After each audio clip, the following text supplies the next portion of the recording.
नमस्कार दोस्तों, स्वागत है आपका द डेली डिस्पैच चैनल में। तो दोस्तों, भारत की जीडीपी एक के बाद एक रिकॉर्ड को ध्वस्त करती जा रही है। अब से कुछ ही समय पहले एक और खबर हमारी जीडीपी को लेकर आई है, जो भारत के लिए बहुत ही ज़्यादा शानदार है। दरअसल आपको याद ही होगा कि अभी पिछले हफ्ते ही मैंने आपको खबर दी थी कि भारत की जो क्वार्टर 3 के जीडीपी आंकड़े हैं वह बहुत शानदार आए हैं और भारत की जीडीपी रफ्तार 8.5% पहुँच गई है।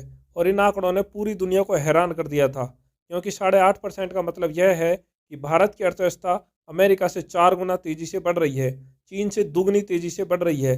इसके अलावा जो जर्मनी, यूरोप जैसे देश हैं, इनसे तो हम 8 गुना से भी ज़्यादा रफ्तार से अपनी अर्थव्यवस्था को भगा रहे हैं। लेकिन यह खबर अभी शांत भी नहीं हुई थी कि दुनिया की top credit rating agency Moody's ने एक और आंकड़ा भारत के लिए जारी कर दिया है। दरअसल मूडीज़ ने अब से कुछ ही महीने पहले कहा था कि 2024 के साल में भारत की जो अर्थव्यवस्था की रफ्तार है वो लगभग 6% के आसपास रहेगी। लेकिन अब मूडीज को भारत की अर्थव्यवस्था के सामने घुटने टेकने पड़ गए हैं और अब मात्र 3-4 महीने के बाद ही मूडीज ने अपनी रिपोर्ट बदल दी है। जैसा कि आप स्क्रीन पर देख सकते हैं, अब से कुछ ही समय पहले मूडीज ने अपनी अपडेटेड रिपोर्ट में कहा है कि अब हमारा अनुमान है कि भारत की जीडीपी रफ्तार 2024 में 6.1% के बजाय 6.8% के पार चली जाएगी। और यकीन मानिए, यह बहुत ही ज़्यादा बड़ी बात है, क्योंकि मूडीज और फिंच जैसी क्रेडिट रेटिंग एजेंसियां किसी देश के जब आंकड़े जारी करती है तो माना ही जाता है कि वह देश उसी के आसपास रहेगा।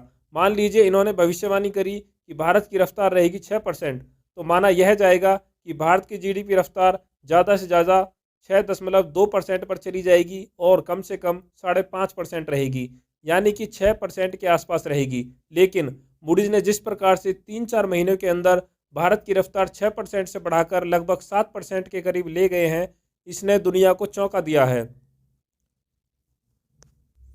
क्योंकि मूडीज की रिपोर्ट बदलना मतलब एक पहाड़ को हिलाने के समान है और भारत ने यह पहाड़ कुछ ही महीनों के अंदर हिला दिया है। यानी कि भारत की जीडीपी रफ्तार के सामने सबने घुटने टेके हैं। तो खैर, यह तो हो गई जीडीपी की बात, लेकिन अब बात करते हैं भारतीय खजाने की। दरअसल आपको पता ही होगा कि पिछले हफ्ते भारत का खजाना कुछ गिरा था, जिस वजह से यह लगभग 616 बिलियन डॉलर के आसपास आ गया था। लेकिन आपको जानकर खुशी होगी कि इस हफ्ते इसमें अच्छी छलांग देखने को मिली है।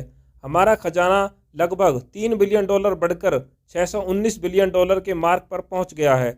लेकिन इससे भी बड़ी खुशखबरी यह है कि यह खजाना अभी और रफ्तार पकड़ेगा, क्योंकि जैसे भारत की जीडीपी के आंकड़े सामने आए हैं, उसे देखकर अब दुनिया भर के इन्वेस्टर भारतीय अर्थव्यवस्था के पीछे पड़ेंगे ही पड़ेंगे, जिसके तहत भारत में ज़बरदस्त और बम्पर इन्वेस्टमेंट आएगा, जिस वजह से ऑटोमेटिक हमारा जो फॉरेक्स रिजर्व है वह तेज़ी से बढ़ेगा। और उम्मीद अभी जताई जा रही है कि चुनाव के बाद लगभग आप मानकर चलिए जून तक भारत का खजाना भी आपको और पूरी दुनिया को ऐसे ही आश्चर्यचकित करने वाला है, जैसे कि हमारी जीडीपी रफ्तार ने किया है।